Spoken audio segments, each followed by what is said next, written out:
I'd like to call the Finance Committee meeting to order at 6:09 p.m. Tom Barney. Here. Ray Borden is absent, excused, and it looks like we will have our board president as our ad hoc committee meeting member. Here. Congratulations. Okay. Item 3, agenda revisions and approval. Motion to approve the agenda. Second. Motion by Tom, second by Brian. Any discussion? Hearing none, all those in favor say aye. Aye. Aye, that motion carries.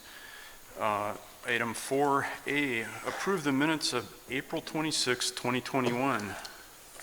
Motion to approve the minutes from Finance Committee, April 26, 2021. Second. Okay, motion by Tom, second by Brian. Any discussion? Hearing none, all those in favor say aye. Aye. That motion carries. Aye, in case I forgot.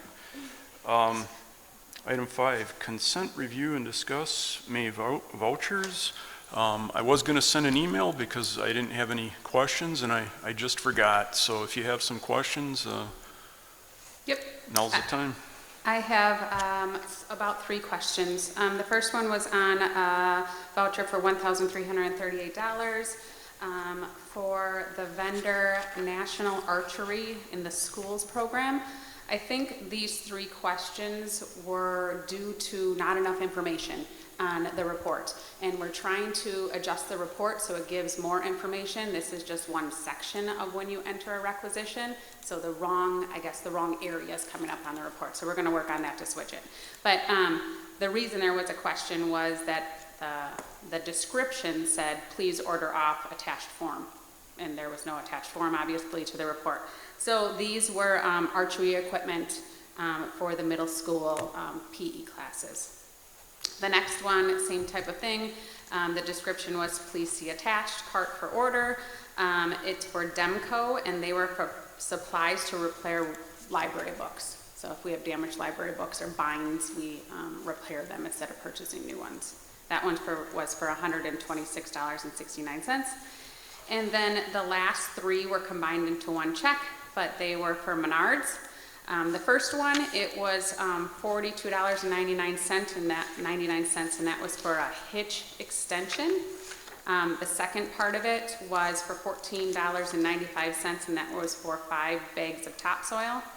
And then the third part of that check was for $10.49, and that was for the hardware for the hitch. So again, the description said Menards hitch for maintenance, truck, and soil. So again, the description could have been a little better, and we'll work on that in the future. But Thank you. those are the only questions that I had, unless you had other ones. Thanks for those updates. I'll make a motion to consent to payment vouchers as presented and reviewed. Second. Okay, motion by Tom, second by Brian. Any further discussion? Hearing none, all those in favor say aye. Aye. That motion carries. New business, item 6, new business with discussion with appropriate action. Item A is monthly purchase requests exceeding $15,000. I don't think there were any, but there were 2? Mm-hmm. Okay. The first one was the outsourcing of the custodial services, and then the second one you'll see was for the Germantown High School asphalt bids. Oh, okay, right. So they were under the section on the agenda. I'm going to have Don Erickson from Buildings and Grounds go over our process for the RFP we completed, and then we will be happy to answer any questions from the committee. All right, included in the packet, you have a timeline of what the process was, how it started, and the procedure we follow. In January of 2021, the request for a proposal RFP was to outsource the custodial services at Germantown School District was created. The RFP was sent out to 17 different vendors, contractors. February 2021, walkthroughs of the district buildings were completed with representatives from 7 of the contractors that responded back. March 2021, the proposals from 4 of the contractors were received and follow-up questions were sent to the bidders. April 2021, the RFPs were reviewed and rated. May 2021, a final review of RFP was completed. An invitation was sent to the top 2 vendors requesting interviews with board members on the building committee and district administration on May 20, 2021. Following the May 2021 interviews, the recommendation before the Finance Committee and the Board of Education is to negotiate with Group Services France, GSF USA Company, to outsource the second shift custodial services with Germantown School District. Before you have the matrix that we use to rate each of the different contractors that responded back. The matrix was created and used as a tool to rate the different respondents to determine who could best provide the required services. There needs to be a strong partnership with the contractor to have a successful transition and to provide the required services moving forward. Monthly reviews and updates are part of the partnership. Open communication is a must to resolve any cleaning and other issues that arise. The contractor must have experience within school settings to understand the daily requirements of setups and facility users at the district buildings. A strong training program is required to ensure staff are prepared to safely perform the required tasks properly, and their staff and district staff will be trained on the proper use and care of their equipment and the chemicals that they purchase and use. Any new equipment will be brought on site, and any district equipment no longer needed will be sold accordingly. The recommended company that we're recommending uses Orbio on-site chemical generators for producing the majority of their chemicals. The units use salt and ionized water to produce the desired chemicals. The unit and chemicals are Green Seal certified, and green certification helps maintain good indoor air quality. All costs for the needed floor care, window cleaning, contracted staff performance, painting, and snow removal during regular hours needs to be included in their quote as well. It can't be something that is not included in the quote, and then we're going to get an add-on charge down the line for some of these things. All full-time positions, it is important for the chosen contractor to have full-time positions with benefits for existing staff who choose to apply and to minimize turnover. For these reasons and the anticipated cost savings, it is recommended to move to the full board with a positive recommendation for Altendorf to negotiate with Group Services France, GSF, USA, and to move forward with negotiations to outsource the Germantown School District second shift custodial staff for cleaning services with the said company. Any questions about the matrix that we used for determining who we should be going with? Brian? Not the matrix itself, just a couple of questions I have in general. Do you have a ballpark on what the savings to the district is going to be by switching to an outside firm? I'll leave that for Brittany to respond to. Depending on the vendor, the matrix shows between a $295,000 savings to a $350,000 savings. And how are the employees handled that are currently within the district? The current second shift employees would remain employed until the end of June. Is there any option for them to work with the new company? Yes, there is, and that's why we wanted to make sure that there were full-time positions available with the new company that they could choose to apply for. Okay. And we also have 2 open first shift positions that they can apply for as well. Tom? Yeah, Brian, you had some of the same concerns I did, or some of the questions I did. Guess one other thing, are there service level expectations that are going to be part of the contract? Everything was very well spelled out in the RFP that went to the contractors on what our expectations are. Okay, and then I know today, let's take an elementary school, for example. Our custodial staff second shift might do setup for an evening event. Would this outsourcing company still perform that event setup, whether it's putting out chairs and tables or whatever might be needed for that event? All event setups are to be included in their services. Okay, thank you.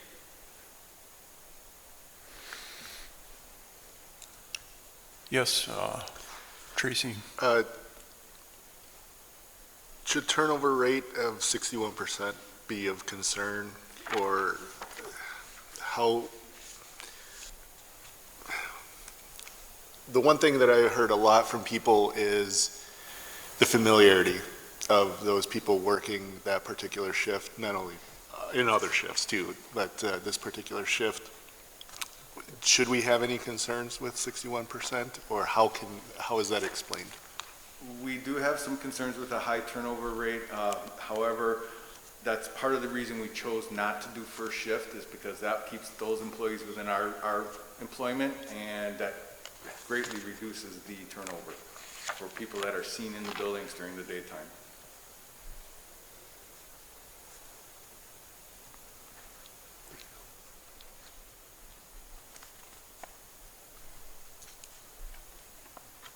We are also going to keep our weekend workers as well for that same reason. We need weekend workers within this building to be able to take care of all facility use events that occur on weekends.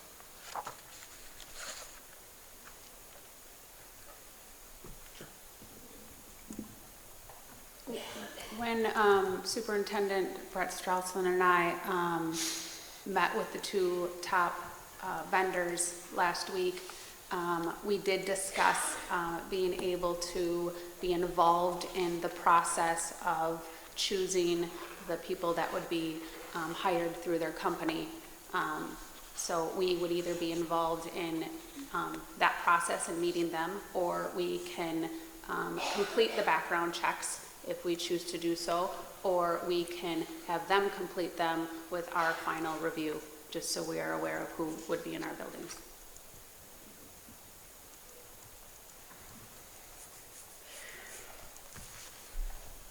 Very good. I don't have any questions myself. I think they've all been answered. You looking for a motion? I will accept the motion, yes. I will make a motion to recommend to the full board for our business director to negotiate with GSF Company to move forward after negotiations to outsource the Germantown School District second shift custodial staff for cleaning services with said company. Second. Okay, motion by Tom, second by Brian. It's probably not relevant, but when I was in college, I was a janitor. I didn't work in school settings, but I worked in office buildings.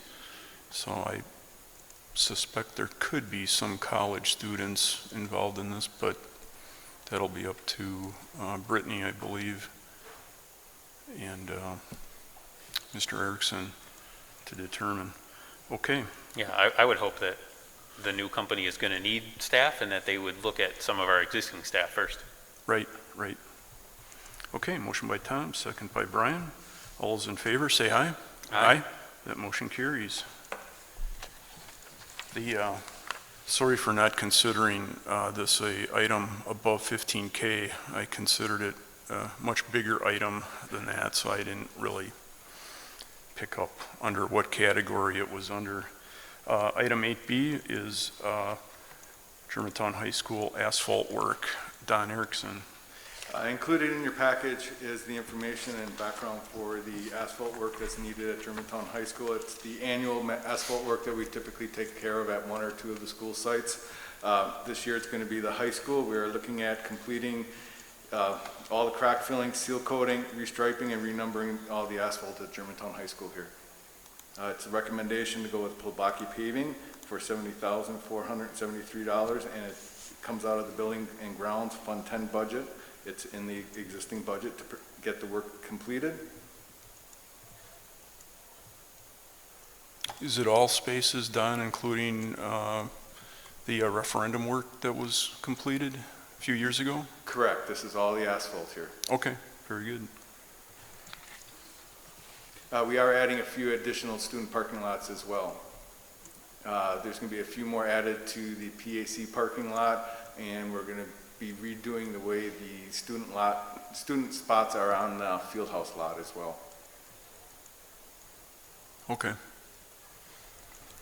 I'll make a motion to move to the full board with a positive recommendation to award the contract to Plobaki Paving not to exceed $70,473 out of the Building and Grounds Fund 10 budget to perform the asphalt maintenance at Germantown High School. Second. Motion by Tom, second by Brian. Any further discussion? Hearing none. All those in favor, say aye. Aye. Aye. That motion carries. All right.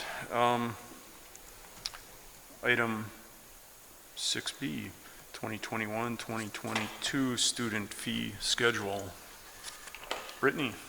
In front of you tonight, you have the recommended 2021, 2022 fee schedule that would start obviously next school year.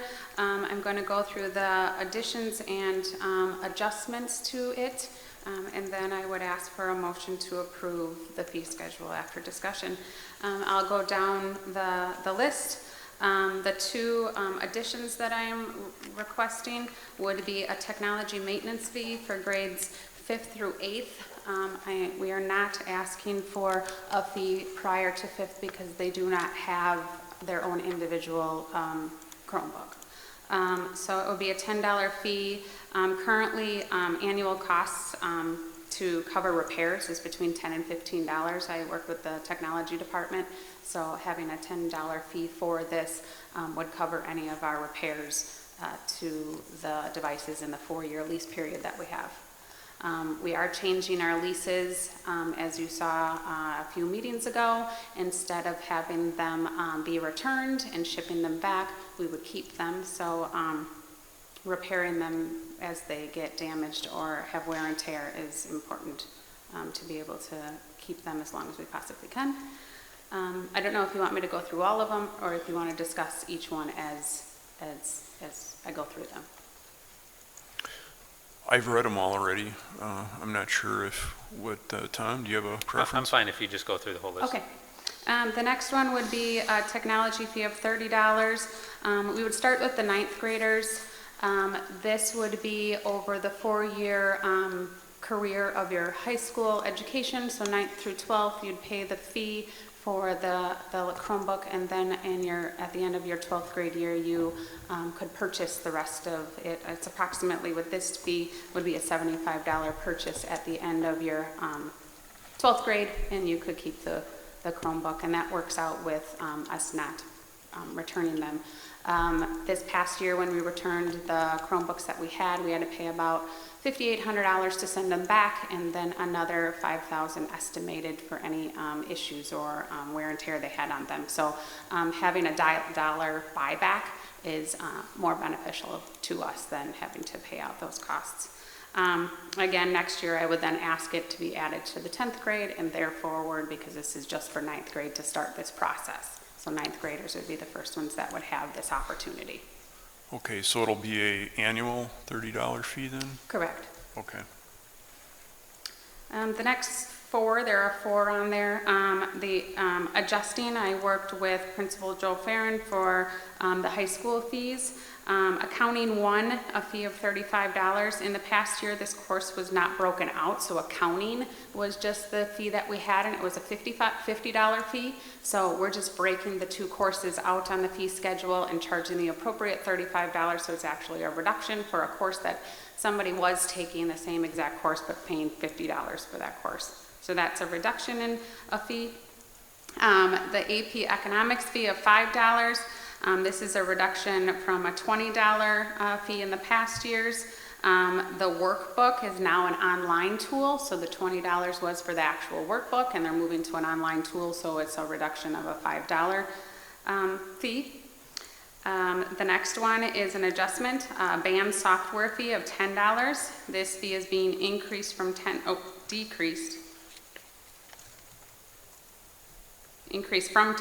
to $15 due to the cost of the software. The ones that I'm stating for high school, the cost is either increasing or decreasing for us, so it's not an increase in revenue towards the district, so they're wash. We're charging exactly the amount that we're being billed. And then world language fee of $25. This isn't a new fee. Again, we just broke out for purposes of families, German and Spanish. Before they were all together. One is for an online tool and one is for a workbook, but we wanted to show the difference of the costs. And then the final one that is on the school student fee schedule, but not on my my summary sheet, is the lifeguard fee. It's $87, and we're asking to increase it to $90. Again, just due to the cost that we are being charged for that course. Questions? So the lifeguard fee is for the students taking the swim class, or what is that? To become certified in lifeguard. Oh, to become lifeguards. Okay, thank you. I think there's a shortage of lifeguards right now. I see opportunities for employment students. I'll make a motion to bring forward to the Board of Education with a positive recommendation to approve the 2021-2022 student fee schedule as presented. Second. Motion by Tom, second by Brian. Any further discussion? Hearing none, all those in favor say aye. Aye. That motion carries. Okay, item 6C, 2021-2022 facility use fee schedule. Sure, in front of you today is the recommended 21-22 facility use fee schedule. If you remember, this did come to the board in February when we changed the policy for facility use. There's two additions. I think they were just missed on the last fee schedule, and as we are doing facility rentals, we are realizing some items are not on there. So the KMS, or Kennedy Middle School soccer field, it would have a fee equal to the baseball and softball fields. It's at the top, ranging between no fee, and then the next group would be $41, and it would go up to $110 depending on what priority group you are in. And then finally, the Kennedy Middle School GAC, it is similar to the Library and Media Center rental, which ranges from no fee or $23 to $45 depending on what priority group you're in. So they are equivalent to the spaces in different parts of the schools, the two fees. Any questions? I do not have any. Thank you for going through this. I imagine it was a horrendous amount of work for you. I'll make a motion to bring forward to the Board of Education with a positive recommendation to approve the 2021-2022 facility use fee schedule as presented. Second. Okay, motion by Tom, second by Brian. Any further discussion? Hearing none, all those in favor say aye. Aye. Aye, that motion carries. All right, item 7, unfinished business. I don't believe. April variance report. Okay, In front of you is the monthly report. This is through April of this year. We are on track to complete our year within budget. So far, we are spending approximately $1.5 million less, and we have received $221,000 more in revenue for this school year compared to last school year. That does fall within our budget. We did make reductions at the beginning of this year to help balance our budget. I am going to be coming back to you in June, as I did last year, or we did it a little later last year, for our short-term borrow because of cash flow needs before we get our last state aid payment in August. So I will be coming in June to ask to borrow $10 million to be able to pay out our summer payrolls before we get our last again, state aid payment. So we are in track with our expenditures and our revenue for the general fund and the special ed fund. And obviously we will continue to watch this as we have, again, 4 payrolls in the summertime, which is a large expense. Other than that, I don't have anything else unless you have questions on any of the items on the report. will that 10 million be paid off when the state aid comes in? Mm-hmm. And then we'll have to borrow again as we did this year later on in the year. Okay, thank you. Mm-hmm. Brittany, any indication when the state may have their budget for the next 2 years? Sure, we did get notice this week that they are going to, the Joint Finance Committee is going to meet on Thursday, which is great. So hopefully they will make some decisions on Thursday, and they will be able to write their recommended budget and give it to the governor. And I'm hoping in June. June would be great if we could have our budget completed by then. Otherwise, it would be in July. But fingers crossed that they're meeting on Thursday and we could have some information early June. Okay, very good. Any questions? None? Nope, thank you. Okay, I'll take one more motion. Move we adjourn? Second. Okay, motion by Tom, second by Brian. Any discussion? Hearing none, all those in favor, say aye. Aye. Aye. This Finance Committee meeting is adjourned at 6:34.